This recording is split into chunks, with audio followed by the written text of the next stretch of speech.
আমাদের এখানে আজকাল বৈঠক হইতেছে যে দীর্ঘ প্রায় 1 বছর ধরে ত্রিপুরা মঠার সঙ্গে ভারত সরকারের রাজ্য সরকারের একটা আলোচনার সুযোগ আছে।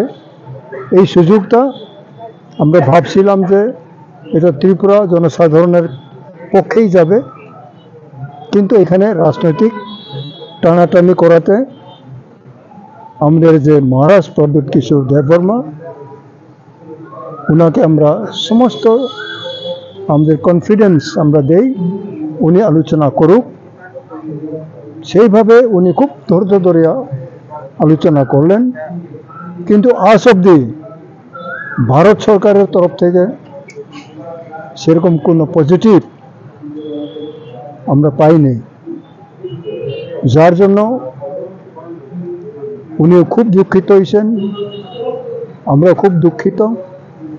যার জন্য আর্জেন্টলি 12 ঘন্টার নোটিশে আমাদের সকল এই যে নেতৃত্বরা যারা ডিস্ট্রিক্ট থেকে, ব্লক থেকে, সাব ডিভিশনাল থেকে, লোকাল থেকে, গ্রাসরুট লেভেল থেকে যারা আসছেন, আমাদের এমএলএ যারা আছেন, এমডিসি যারা আছেন এবং ভিলেজ কমিটির বিভিন্ন নেতৃত্বরা এখানে আছেন, তারা আসছেন।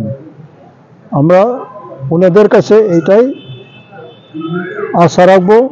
আশা রাখি যে ওনাদের পরামর্শ কী হইতে পারে।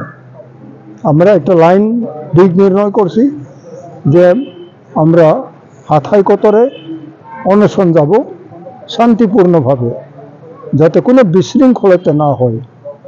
যেহেতু আমরা বিশৃঙ্খলতা চাই না, মহারাজ উনিও চান না, আমরা সবাই কেউ চান না, শান্তভাবে 28 বুধবার থেকে অনির্দিষ্টকালের জন্য